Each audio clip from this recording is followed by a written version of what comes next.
We got a new report coming in from Ian Rapoport on the Vikings QB position heading into this offseason.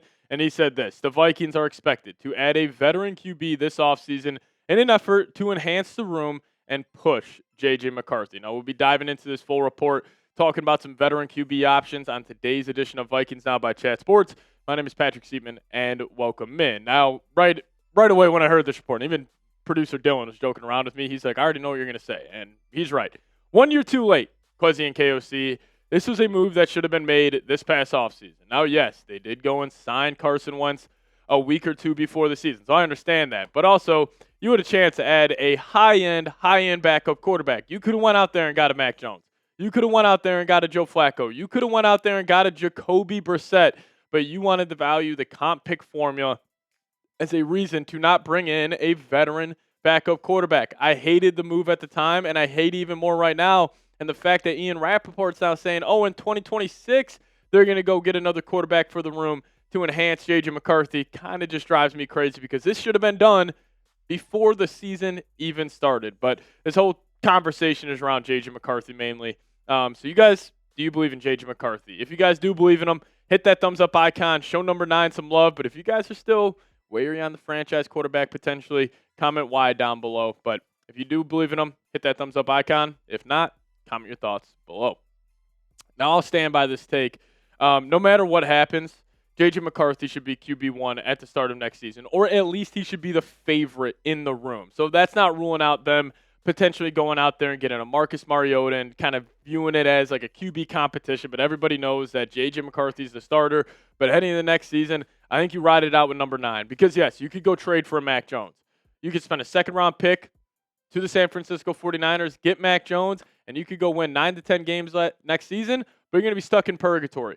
J.J. McCarthy's a wild card. He is you taking a risk because if he ends up working out, you got a franchise quarterback for the next 10 years. If he doesn't end up working out, you're probably drafting top 5 in 2027, which is also a loaded quarterback class. So no matter what, I'm starting McCarthy next season. Let's talk about some names that they could bring in terms of some veteran free agent QB options. So, you got a guy like Russell Wilson. He'll be available. No real, interest in Russ. I just don't really think he's too good of a veteran backup option. I think he's just got too much noise around him.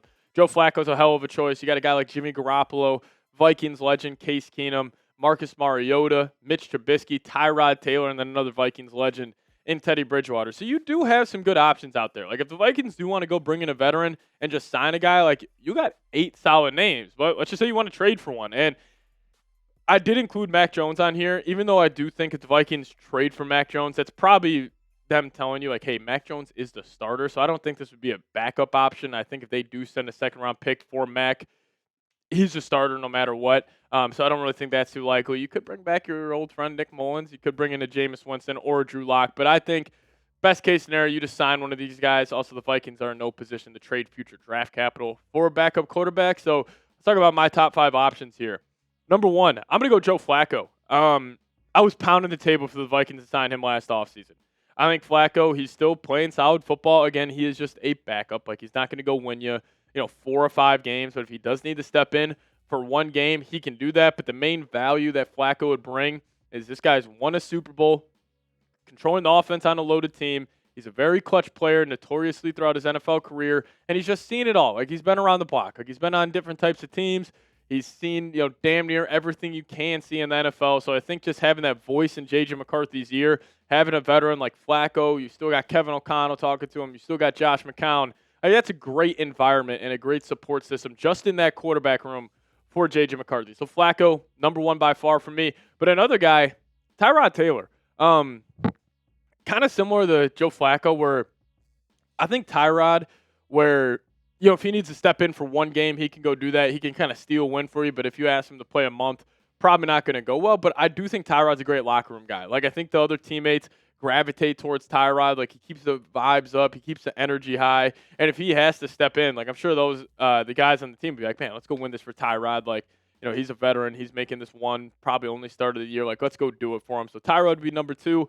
And how about a legend? Teddy Bridgewater. Bring him back for number 3. Kind of similar to Tyrod here. Like, vibes guy, keep the energy high in the organization, keep the energy high in the locker room. That's Teddy Two Gloves. And also, I just love to see that reunion of Teddy coming back to the purple and gold. So shout out to Teddy Bridgewater. Had to throw him in at number 3. And at number 4, I am going to go Marcus Mariota. Mariota's probably a better backup quarterback than, or better just pure quarterback than Teddy and Tyrod. But me, just on my vibes meter, I'm going higher for Tyrod and Teddy. But Mariota's a hell of a backup quarterback, and if you could somehow get him on a 1-year, like $4 or $5 million deal, I think that would have a ton of value for the Vikings. Because also, like, you got to think about this too with McCarthy. And our last option here is Mitch Trubisky. But you got to think about this too with McCarthy. Is like, this isn't just a backup quarterback for the room. This is a backup quarterback where you should expect him to play multiple times during the season, because J.J. McCarthy hasn't proved that he can be the starting quarterback for 17 games. So, like, this is a guy that you're bringing in where, like, you almost want to have the ability where it's like, hey, if Joe Flacco's got to go play 6 games this season, we feel comfortable with him playing 6 games. If Tyrod Taylor's got to step in for the whole month of November, we got to feel comfortable with that. Like, that's why I think this offseason, even if they declare McCarthy the starter early on in the process, like, there is going to be a lot of buzz on who the Vikings bring in, because, again, the Vikings front office shouldn't have any faith in McCarthy staying healthy for the entire year, because he hasn't shown that. Like, even though we could talk about McCarthy's play on the field all we want, the biggest concern with number 9 is just him getting on the football field. So hopefully he can turn that around. Hopefully he can stay healthy for the rest of the season. And also, it would be huge if he can just have a whole offseason where he can be fully healthy. But these are my top 5 guys. But you guys let me know. Name a quarterback the Vikings should bring in. I'm cool with Joe Flacco. I think that'll be a solid option. I just don't really want them to trade for Mac Jones. I'm very much against this. Even though Mac Jones would, like, raise your floor for your ceiling next year, I'm just probably against the Vikings bringing in Mac Jones. But you guys let me know. Name a QB the Vikings should bring in down below. Now, I do want to talk about J.J. McCarthy and his game against the Washington Commanders coming up next. It was probably his best game of his NFL career so far, so I do want to show number 9 some love and really deep dive into his play. But before we do so, today's episode of Vikings Now is brought to you by Harry's. Here's an example of one of their brand new razors.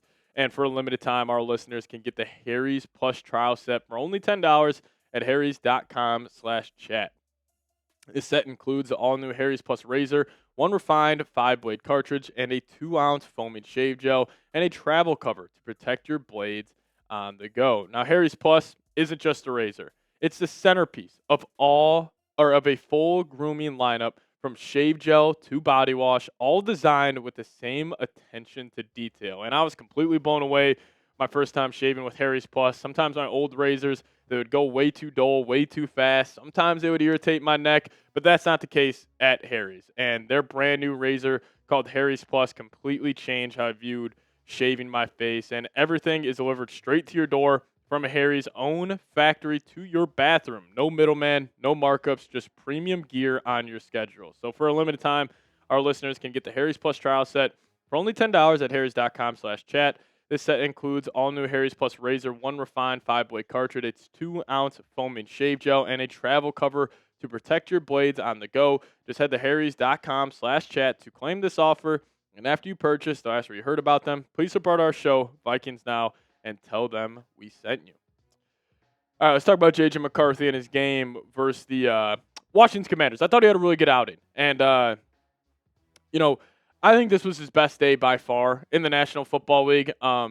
We could talk about that Bears game, probably a bigger stage, tougher opponent on the road in Chicago. So, yeah, that fourth quarter was probably more special. But in terms of just, like, from snap 1 to the last snap of the game, this was the most consistent he has played. And, the raw numbers, aren't going to blow you away, like 16 of 23, 163, 3 touchdowns. And I think the most impressive part of this was no turnovers. Played a really clean game of football, and I think that was huge. And, the one thing, and people were kind of, getting on me in the post game, being like, Patrick, why are you being so negative? Like, dude, I saw you on your watch party yesterday. You weren't that fired up that the Vikings won 31-0.